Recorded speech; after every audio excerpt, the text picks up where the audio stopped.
Colossenses capítulo 1, versículo 27, apenas um versículo só. Eu queria hoje falar sobre essa passagem. A este Deus quis dar a conhecer a riqueza da glória desse mistério entre os gentios, que é Cristo em vocês, a esperança da glória. Somente esse versículo só. Mas eu quero falar sobre essa esperança que muitos anos atrás, antes de Jesus vir, ele era apenas um mistério muito grande entre todos. Somente aqueles que eram mais envolvidos como os profetas, aqueles que a qual conheciam a Deus de uma forma profunda, que poderiam entender essa questão da glória de Deus. A Bíblia diz que Moisés, ele viu a glória de Deus. Acho que é o único na Bíblia, e detalhe, né? E o engraçado é que quando Moisés clama, eu quero ver tua glória, eu quero ver tua glória, mostra tua glória, aí chama a atenção de Deus sobre isso. E aí o que faz Deus? Põe as mãos nos olhos de Moisés. Mas o que me chama a atenção nessa passagem, irmãos, não é somente isso tudo. É que Deus, ele põe a mão, já viu? Já brincou daquele brincadeira de botar a mão no olho, para assim, isso aqui, isso aqui, isso aqui? Aí o seu coleguinha, ele quer que você escolha fulano de tal, lembra disso? Eu esqueci o nome da brincadeira agora. Isso, esse negócio aí. Aí o coleguinha que ele fazia, ele levantava um dedinho para o colega ver quem era a pessoa que ele escolheu. Lembra disso? Eu fazia isso muito. Eu combinava com os colegas, irmão, esse negócio. Olha, quando chegar aquela fulana, você me mostra quem é, né? Aí ele mostrava, né? Deus fez assim com Moisés. Ele tapou os olhos de Moisés e quando a sombra de Deus passou, que foi uma coisa muito rápida, o que fez Deus? Levantou o dedo. E Moisés viu a sombra de Moisés, a sombra dele passar. Deus faz isso com a gente. Se você quer realmente ver e contemplar a glória dele, Deus vai fazer isso com você. Deus vai te dar esse prazer de você contemplar a glória dele. Não é uma coisa simples, não.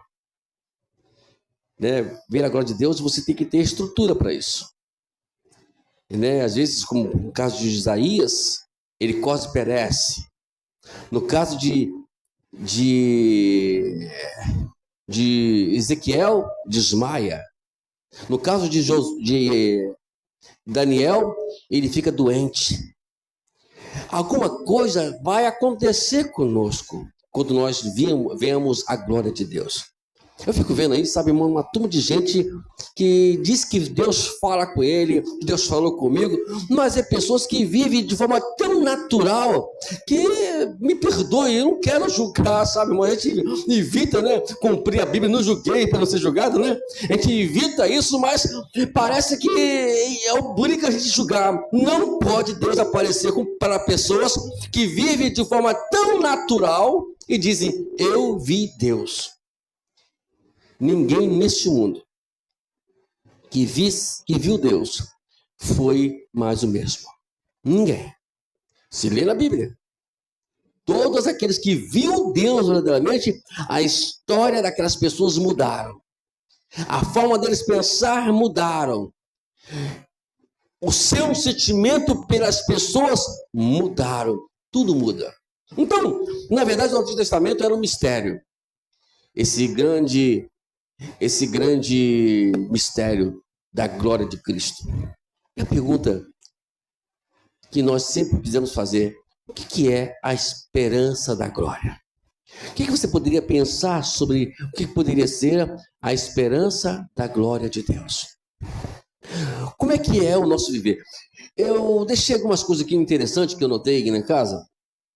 A primeira delas que a gente precisa entender isso tudo é que Paulo fala lá em 1 Coríntios, capítulo 15, verso 19. Olha só o que Paulo fala. Se a nossa esperança em Cristo se limita apenas a esta vida, somos as pessoas mais infelizes deste mundo. Então, quando a nossa esperança ela se limita ao que nós estamos vendo no nosso dia a dia, que é a nossa vida, que é a nossa casa, a nossa família, que é isso, se a nossa esperança está segura nisso, você está perdido nesse mundo. Você não vai chegar a lugar nenhum. E Paulo fala aqui sobre isso, que nunca a nossa esperança em Cristo tem que ser baseada nesta vida. A nossa esperança tem que ser baseada no céu. Nós estamos vivendo aqui nessa terra, nos preparando para poder morar no céu, para morar eternamente com o nosso Deus eterno. Se nós não temos essa forma de pensar, estamos perdidos, porque tudo que vivemos, parece que pessoas vivem, sabem menção do que está aqui presente. Trabalham, dormem, acordam, tudo vivendo em menção do que está presente hoje. O presente não é para ser vivido, é para ser experimentado, preparado para o futuro. Então, quando você quer viver o presente de uma forma tão taxativa, nós vamos ter problema. Aí, a segunda coisa que podemos entender também sobre a esperança da glória está baseado também lá em Colossenses, aqui mesmo, nesse mesmo livro, porém no capítulo 3, no verso 1 até o versículo 4. Observe o que Paulo fala aqui. Portanto, se vocês foram ressuscitados juntamente com Cristo, olha aqui ele fala, busquem as coisas lá do alto, onde Cristo vive assentado à direita. Versículo 2, pense nas coisas lá do alto, e não nas que são aqui na terra, porque vocês morreram, e a vida de vocês está oculta juntamente com Cristo em Deus. Aí Paulo acrescenta, quando Cristo, que é a nossa vida, que é a vida de vocês, se manifestar, então vocês também serão manifestados com Ele em glória. Aqui alguns pontos que Paulo fala que interessante sobre essa esperança da glória. Ele fala que, em primeiro lugar, vimos buscar as coisas que são do alto. Vimos pensar nas coisas que são do alto. Por que eu tenho que buscar as coisas do alto? Porque eu tenho que pensar nas coisas do alto? Porque eu não vivo mais, eu já morri. Vocês morreram, gente. E eu gosto de falar isso, vou falar de novo. Imagine só, irmãos, estão no velório. Imagina no velório. O morto reclama com vocês. Já viu um morto reclamar? Olha, essa vela tá... Eu queria uma velinha mais branca. Tá muito amarela. Ó, não gostei das flores. Seguinte, olha, não tinha roupinha melhor para colocar em mim, não? Já viram um morto reclamar? Que não tinha café, que não tinha isso, aquilo? Aí eu fico pensando, se eu morri, se você morrer, por que estamos reclamando? Ou porque estamos vivendo como se estivéssemos vivemos em menção desta terra? Quem morreu não vivemos em função do que está ao nosso redor. Irmãos, está uma guerrinha fora aí, né? Acho que o nosso presidente, acho que ele ficou meio... Está com um probleminha de sério na cabeça dele. Ele está querendo brigar com um homem maluco lá dos Estados Unidos. Aquele cara não é muito bem da cabeça, não. Aquele presidente dos Estados Unidos, a cara dele não nega, é cara de doido. Cara de doido. Aí o cara quer brigar com o doido. Mas isso é problema meu? Claro que não, irmão. Não é problema nosso, não. Porque o nosso governo está em Cristo. Ele falou que, olha, se vocês morreram, vocês não em função de Lula, de Bolsonaro, de presidente aqui, governo aqui, prefeito ali, vocês morreram. Não se esquente de cabeça com isso. E fala, e a vida de vocês está oculta juntamente com Cristo em Deus. Esquece eles. Eu só fico vendo, só fico rindo. O maluco brigando contra o maluco, aí fica, deixa os malucos brigarem. Vou me posicionar em Cristo. Vou continuar com Cristo. Cristo não é maluco. Cristo é meu Deus eterno. Aí Paulo fala, Cristo, quando Cristo se manifestar, vocês também sendo manifestados com Ele em glória. Aí começa Paulo, aqui, sabe, dentro desse mesmo tema, fala de algumas coisas que ele quer que nós busquemos. Como é que você consegue um tesouro?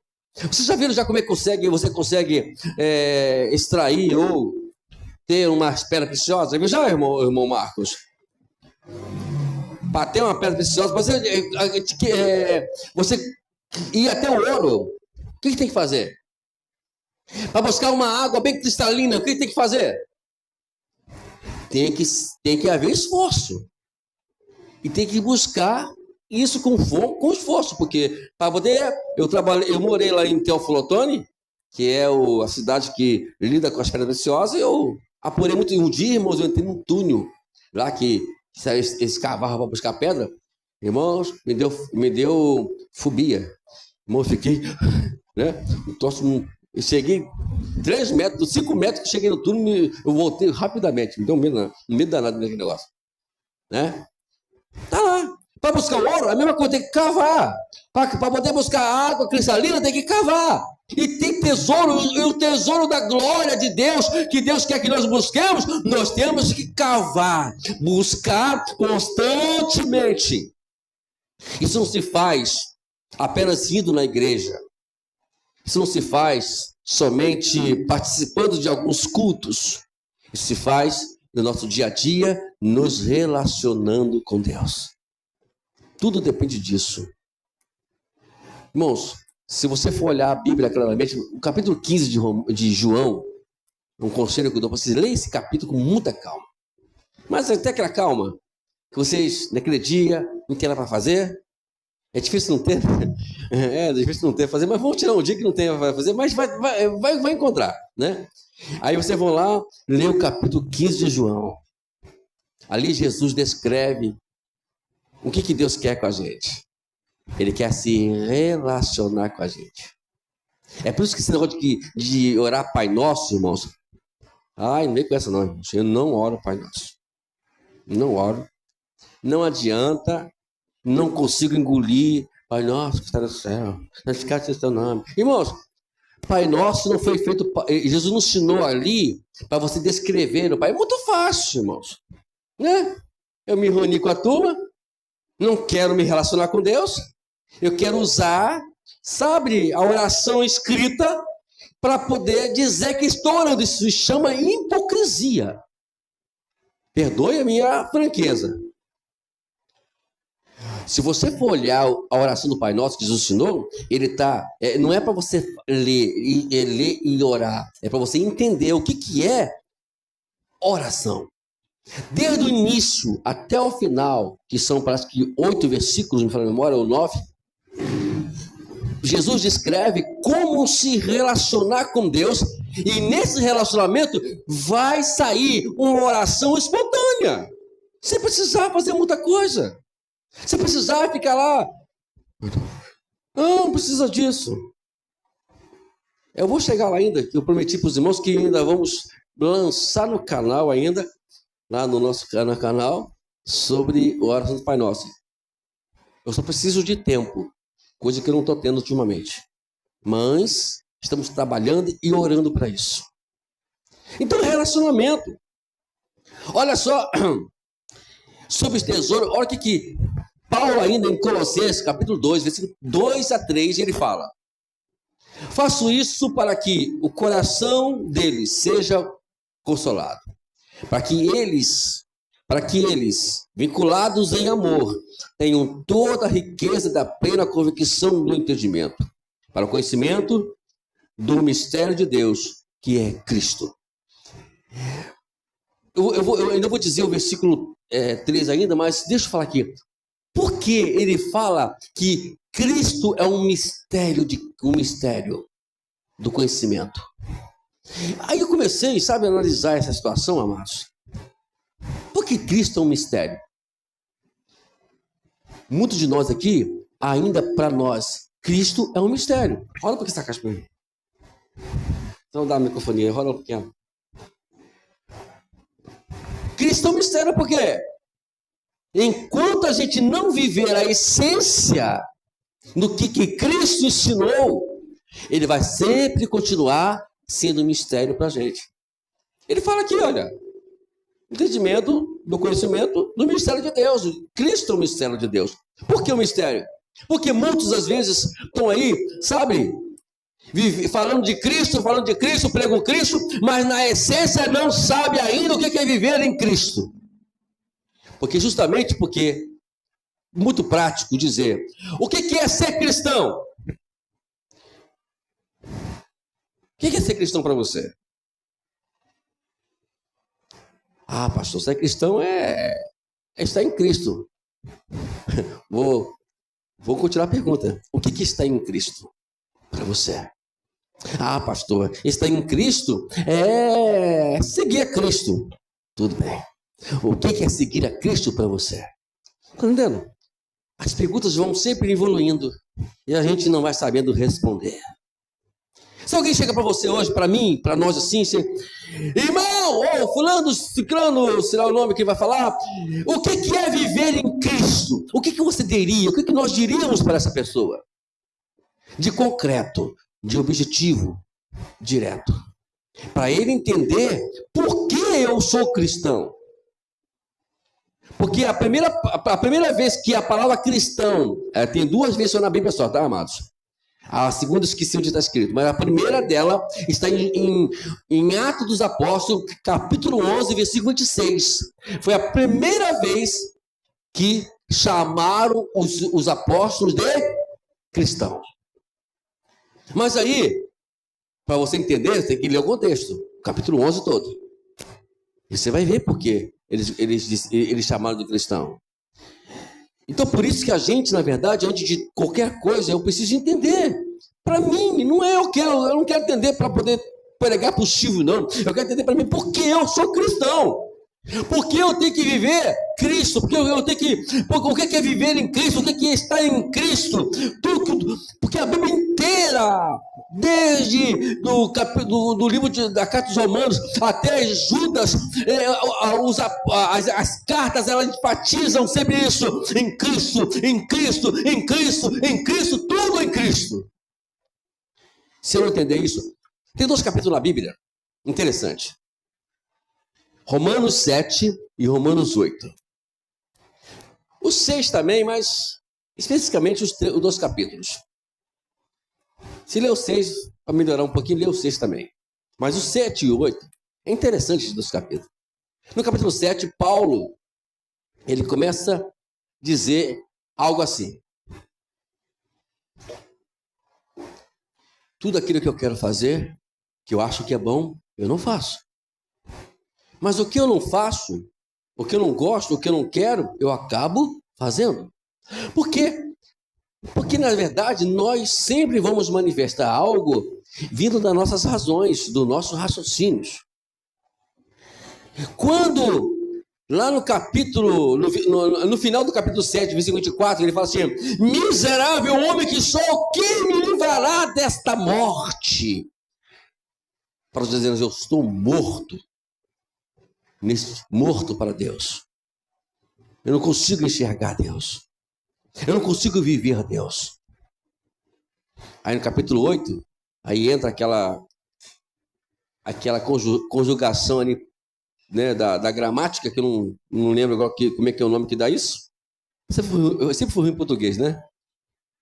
Portanto, Romanos 8:1, não há condenação para aqueles que estão em Cristo Jesus. Ó, o que ele fala? Não há condenação para aqueles que estão em Cristo Jesus. Aí Paulo começa a partir dali descrever no capítulo 8, como eu vou viver em Cristo. E aí ele consegue tudo. E aí Paulo fala em Efésios capítulo 3, versículos 7 e 8, olha o que ele fala. No qual fui constituído ministro, conforme os dons da graça de Deus, a mim concedida segundo a força operante do seu poder. A mim o menor de todos os santos, foi dada esta graça para pregar aos gentios o evangelho das insondáveis riquezas de Cristo. Isto é, Deus me deu graça. O que é? Outra perguntinha básica para a gente hoje. O que é viver debaixo da graça de Deus? Na verdade, se a gente for olhar lá no capítulo 12 de 2 Coríntios, Paulo dá uma ideia sobre isso. A graça significa que quem opera é Cristo. Quem age é Cristo. Quem vai falar é Cristo. E quando aí a pergunta que eu falo que o que você falou hoje lá em sua casa, Cristo diria? Eu sempre faço isso. Será que Jesus ia dizer isso que eu estou falando aqui agora? Será que ele falaria isso? Deixa eu dar uma olhadinha na palavra dele aqui, peraí. Deixa eu consultar se ele falaria isso mesmo, isso. Se ele pensaria isso mesmo, se ele talvez me julgaria. Eu julgaria da forma que eu estou julgando. Será que ele julgaria também as pessoas? Eu julgaria? Será que do que eu me procedi? Será que é isso que ele proceder? Tem dois casos na Bíblia que Jesus deu um maior exemplo para a gente. Uma foi a mulher adúltera e a outra foi Zaqueu. Situações complicadas. Hoje é claro que qualquer um de nós vai aplaudir, né, as ações ali com a mulher adúltera, vai aplaudir, né? A mulher adúltera que eu falo é aquela que entrou lá na casa de Simão, tá, irmãos? E também tem a outra também, mas especialmente essa. Tem a casa de Zaqueu, que eram pessoas que, moralmente falando, estavam abaixo do nível que nós achamos que vivendo bem. Porque a gente, na verdade, temos uma mania de querer julgar as pessoas no nível que eles vivem lá fora. Né? A pessoa passou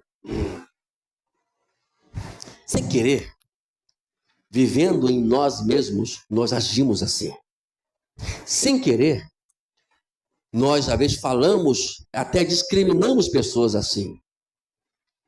Por quê? Porque a gente vivemos o nosso raciocínio.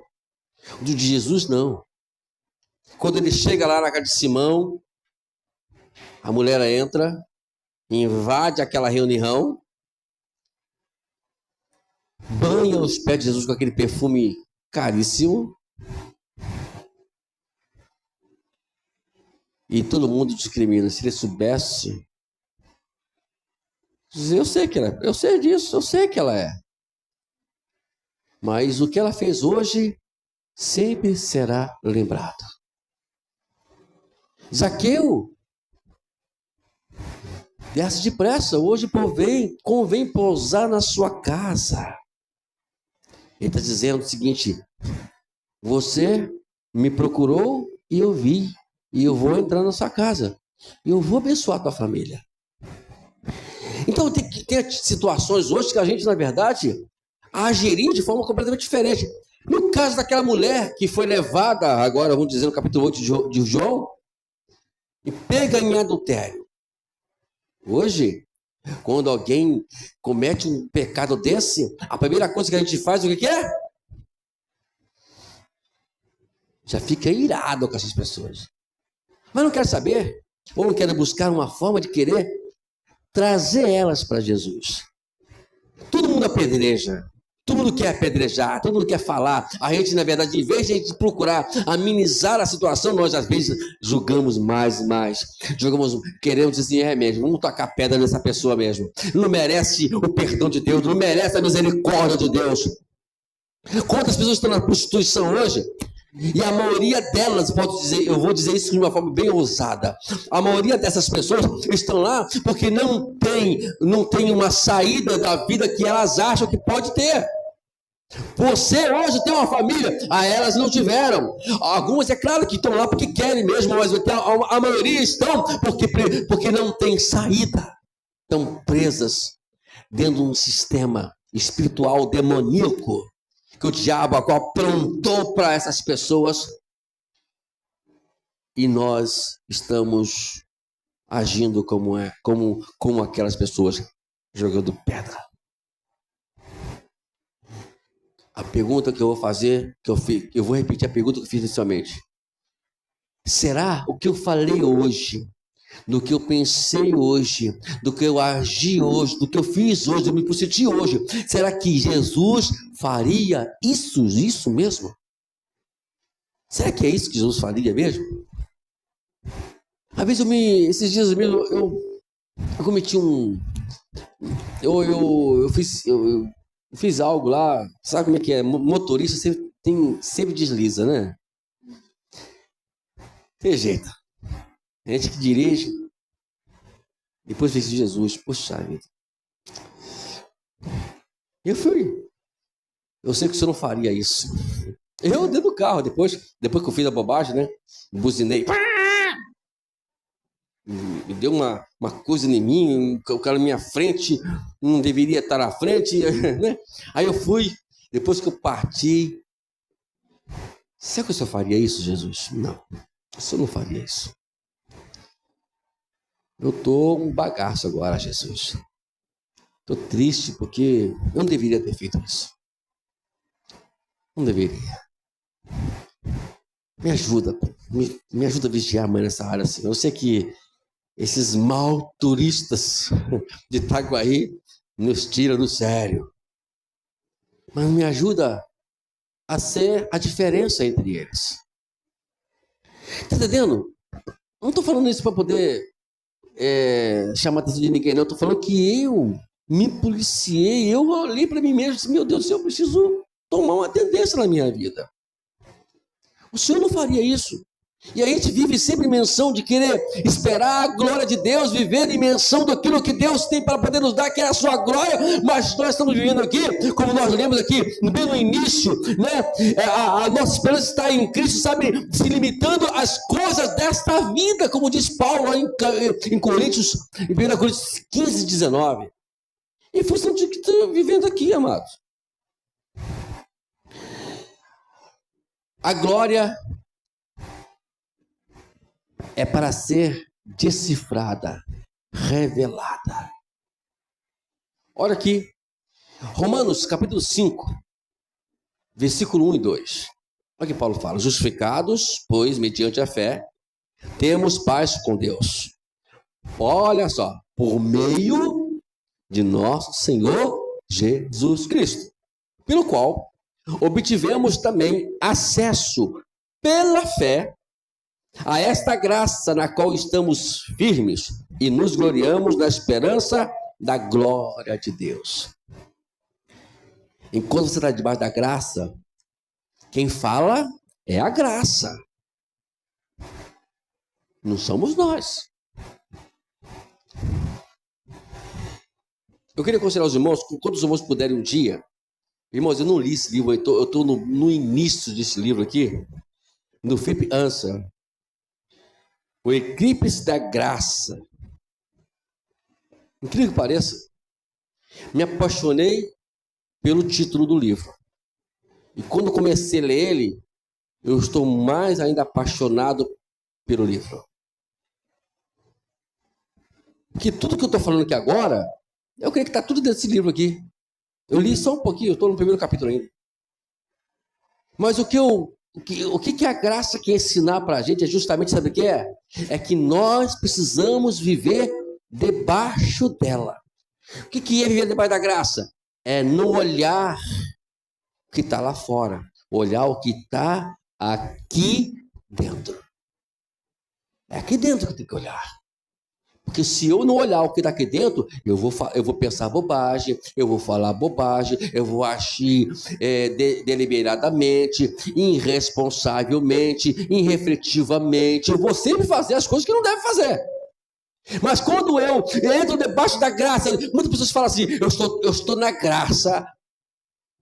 Mas ele está na graça, mas falando bobagem. Ele está na graça, mas vivendo irrefletivamente. Ele está na graça, vivendo irresponsavelmente. Não, quem está debaixo da graça, ele faz com Paulo. Pode vir isso, pode vir isso, pode vir aquilo. Deus, eu sei que quando eu estou fraco, é quando eu estou forte.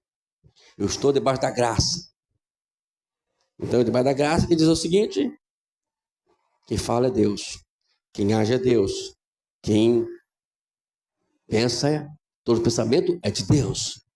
Eu estou debaixo da graça. Aí Paulo ainda dá sequência a isso tudo. E vamos terminar já? Efésios 12. Olha o que ele diz. Naquele tempo, vocês estavam sem Cristo. Preparados, separados, né, da comunidade de Israel e estranhos alianças da promessa, não tendo esperança esperança neste mundo. Isto é, eu estava sem a graça. O que nós fazíamos? Tudo aquilo que era contrário. O que melhorou? A perguntinha, vem essa pergunta fresquinha agora para minha mente. O que melhorou do que você estava no mundo, do que você está hoje aqui? Melhorou alguma coisa? Você ainda tem algumas atitudes que você tinha como estava no mundo? Às vezes uma explosão aqui, uma explosão ali, uma coisinha aqui, uma coisinha ali. Deixa eu falar. É isso que Deus quer que nós mudemos. Quando nós temos percepção disso, é um sinal. É sinal que estamos dando lugar à palavra do Espírito Santo para nós. E ele e nós, ao sensibilizarmos o Espírito Santo, ele disse assim, não foi legal o que você falou, não. Não foi legal o que você fez, não. Não foi legal aquilo, não. Não foi legal, não. Aí, o que tem que fazer? Precisa entrar na graça.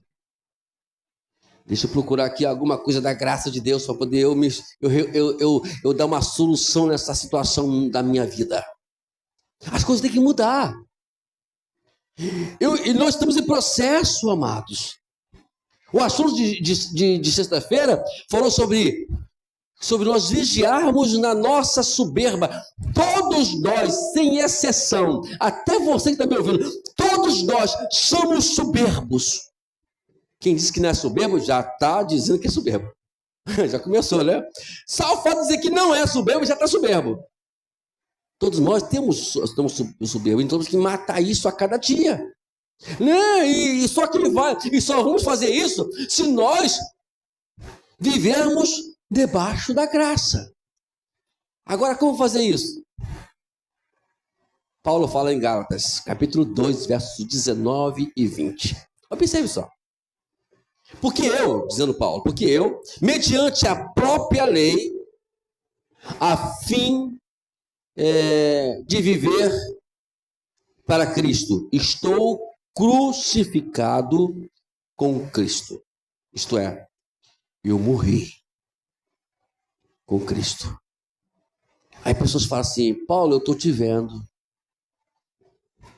Talvez os caras perguntam para ele, né? Eu estou vendo você, Paulo. Peraí, eu vou te... logo, versículo 20, logo já não vi, não sou eu quem vive. Agora está a chave do versículo, de que nós estamos pregando aqui hoje. Eu vou repetir, porque até faz com que eu me respire mais para falar sobre isso. Logo, já não sou eu quem vive, mas Cristo vive em mim. Quem vive agora é Cristo em mim. O que quer dizer Cristo viver em mim? Quer dizer, é Ele que vai falar, Ele que vai pensar. Até besteira. O que você acha, Jesus? Essa roupa tá legal para ir para a igreja? Senhor, o Silvio, vou usar o Silvio, a gente pôr para caramba. O Silvio que eu tenho que dizer para Silvio, Jesus? Eu tenho que dizer, porque ele me aborreceu. Ele me tirou do sério. Jesus, o que eu tenho que dizer para o Silvio? Fala aí, Jesus, eu tenho que falar uma coisa para ele, porque eu tô nervoso. Eu estou estressado, minha vontade de ir lá, Jesus, me dá umas boas, porque ele já é magrinho, é muito mais fácil do que agora. Mas Jesus, eu preciso, me dê uma palavra para o Senhor. Até para isso, viver em Cristo está, Cristo viver em nós, tem que tudo isso é Cristo. E aí perguntou, Paulo, eu sei que Cristo está em você, mas como é que é isso? Vou explicar para você.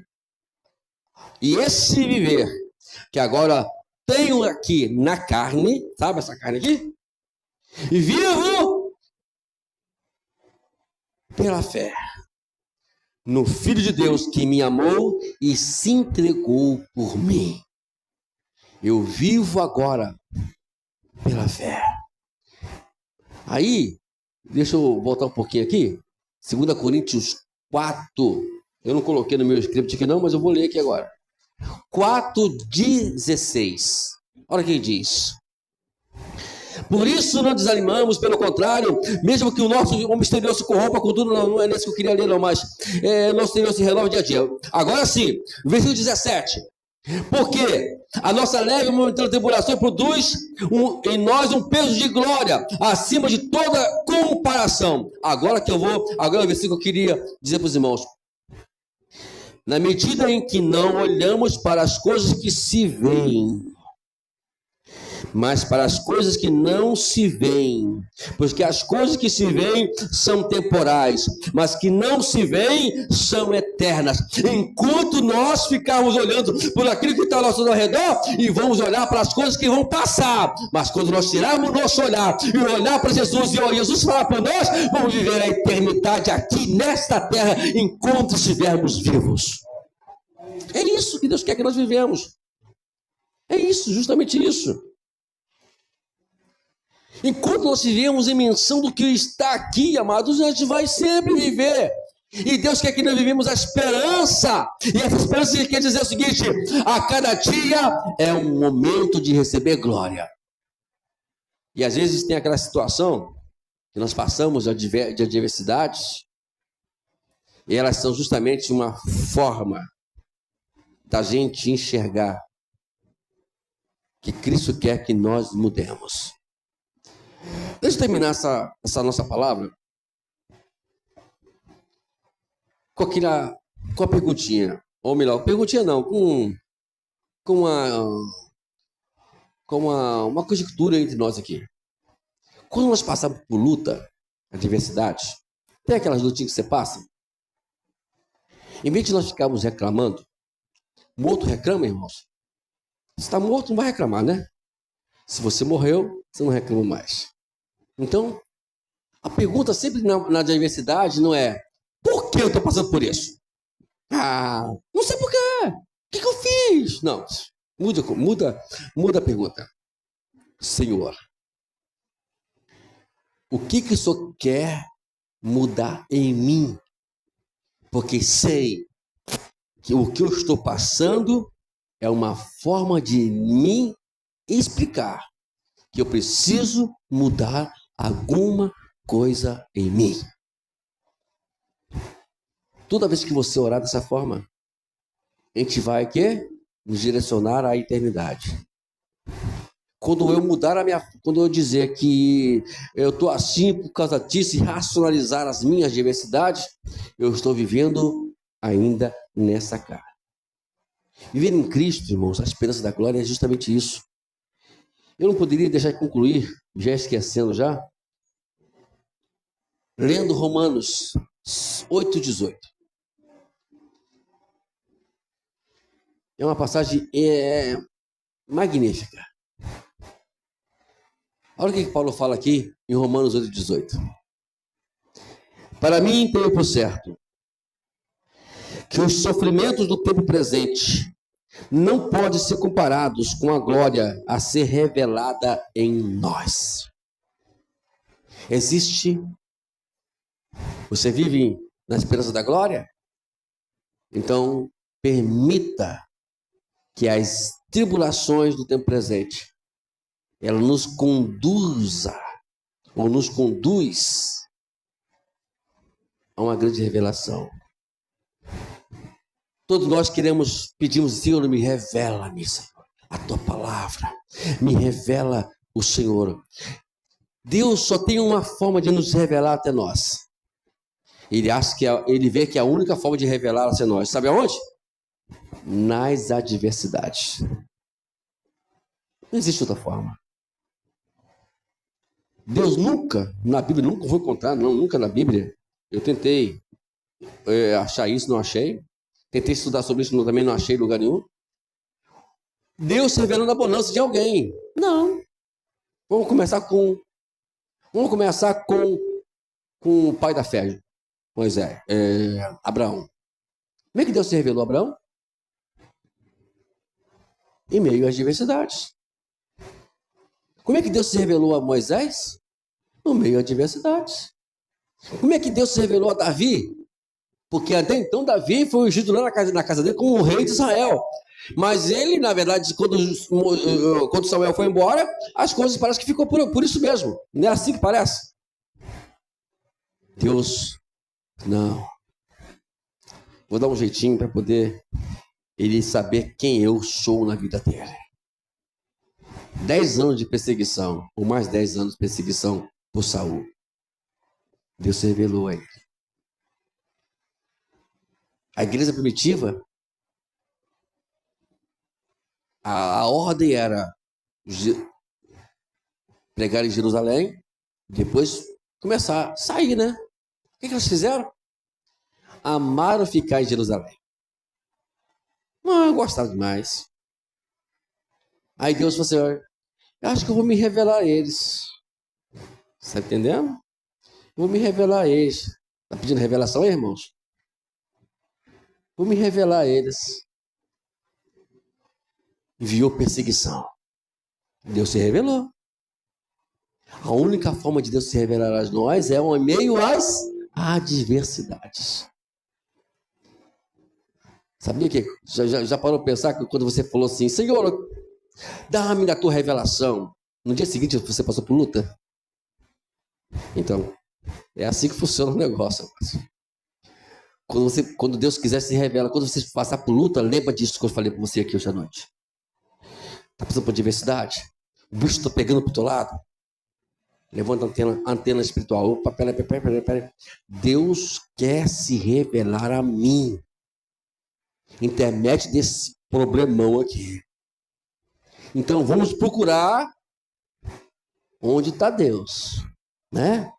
Vamos procurar aonde está Deus para eu encontrar Deus nesse problemão, porque Deus só vai se revelar em intermédio das adversidades, não é isso mesmo? Então, tá passando por adversidade? Deus quer se revelar a você. Deus quer se apresentar a você. Lembra de Isaías? Isaías estava muito difícil. Estava triste. Crise pegou ali em Judá. Estava tremendo. Ele foi para o templo. Chega no templo. Deus se revela a ele. Em meio à adversidade. Porque deixa um propósito. Qual é o propósito? Que ele fosse profeta em Judá. Para o povo de Israel. E a única forma de Deus impulsionar a gente para isso é se revelando a nós. Mas ele sempre vai usar o quê? As adversidades para poder se revelar a nós. Usou a adversidade e se revelou a Isaías. Aí sim, ele pergunta para ele, quem há de ir por nós? Quem eu enviarei? Eis-me aqui, porque Isaías já estava envolvido com Deus. Porque Isaías, quando ele viu que Deus queria se revelar a ele, em meio à adversidade, ele disse, olha, eu estou um homem puro, vou morrer por aqui mesmo.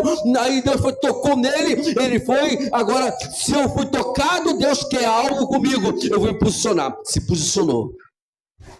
E nesse posicionamento, Deus falou que queria, e quem iria por ele, e quem ele enviaria. Isaías posicionado disse, estou aqui. Pode me enviar. Antes, talvez Isaías não iria responder isso para ele. Lembra de uma coisa? É justamente Deus que revelar-nos a esperança, quer que nós vivemos a esperança da glória, sabe como? aguardando a sua palavra. Se Deus não falou, não fala nada. Se Deus não se posicionou, fica na sua. Qualquer ação, qualquer palavra pode complicar tudo no momento. Às vezes lá em casa, às vezes eu falo, ó,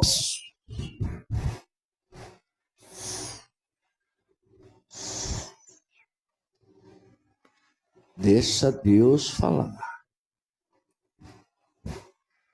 Deixa ele se posicionar. A discussão nossa lá no grupo,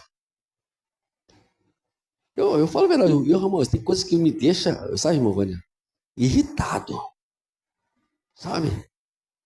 Muito irritado. Eu fico, sabe, vendo situações que, ai, Jesus, misericórdia. Eu vou vontade de enforcar esse povo, Jesus. Sabe? Eles não têm noção nem o que falam, o que fazem. Eu já fui, eu confesso, irmão, eu tenho humildade de dizer assim, olha, eu era assim. Quantas crianças eu batizei? Isso que eu falo é adolescente. E onde estão elas hoje? Né, meu amor?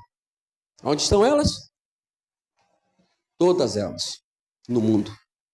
Meus filhos foram batizados assim também. Onde estão eles? No mundo. A gente precisa entender que nós temos uma função nessa terra, que é levar pessoas a não viverem segundo eu, mas segundo Cristo, que nós pregamos aqui hoje à noite.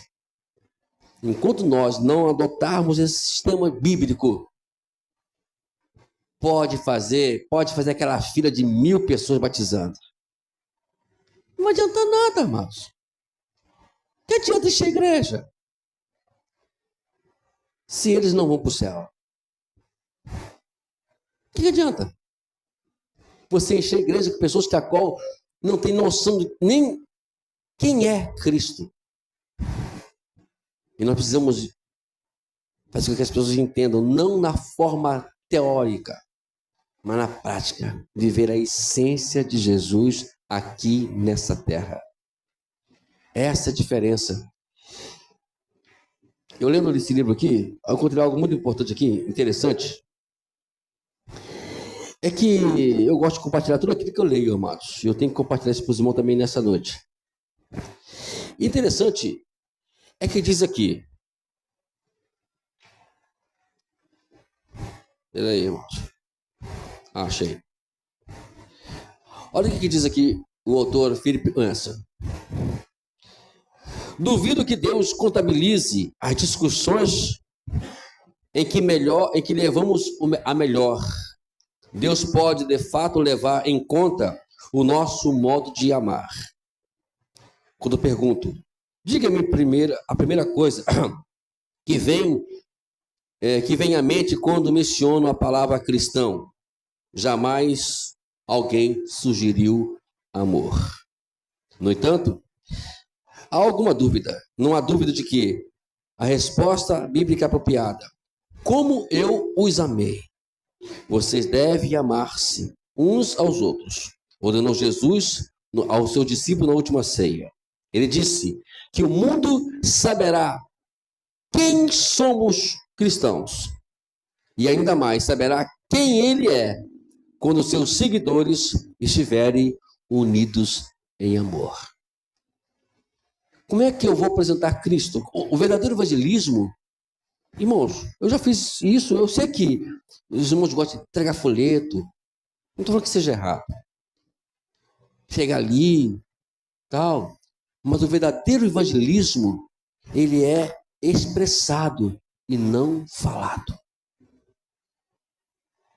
Porque lá, sabe, irmãos, quando as pessoas querem para conhecer Jesus, nós somos a essência. Nós temos que mostrar, intermédio para as pessoas, a essência de Cristo para as pessoas. Sabe como é que as pessoas sabem que Cristo é? Ignorante. Esse Jesus é ignorante, né? Esse Jesus, ele é bruto. Esse Jesus, ele é antipático. Sabe por quê? É assim que nós pregamos para as pessoas, às vezes lá fora. A antipatia, a ignorância, a grosseria. E tudo isso é de forma, sabe, que a gente... Jesus, repito, como Jesus falaria com aquela pessoa que fez isso, que fez aquilo? Como é que Jesus se posicionaria quando uma pessoa falasse assim, assado comigo? Todas são perguntas para a gente refletir,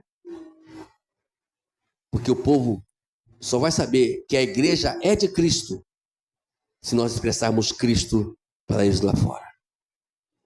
Porque enquanto nós formos apenas uma igreja, onde nos reunimos regularmente durante a semana, não vai dizer nada. E, na verdade, não está dizendo nada. Como eu falei, pessoas vão para a igreja por quê?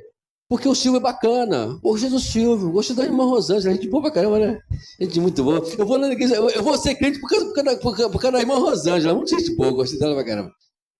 Não é assim que funcionam as coisas, não é assim. Eu vou lá por causa eu vou ser crente porque eu gostei da irmã Vaninha, é muito boazinha. Eu vou porque a irmã a irmã Vânia é uma pessoa muito simpática, eu vou ficar lá na igreja. Aí a irmã Vânia sai da igreja, vai atrás da irmã, né? A irmã Vânia.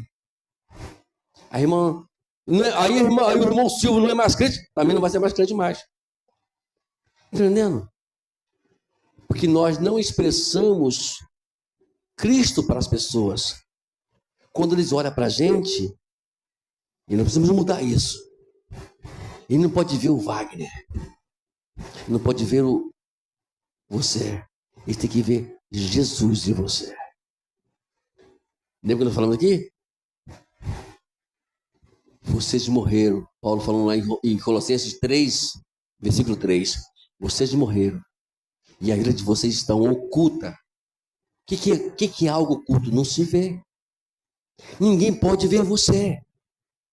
Tem que ver Jesus. E quando ver Jesus, é o que acontecia com a igreja primitiva.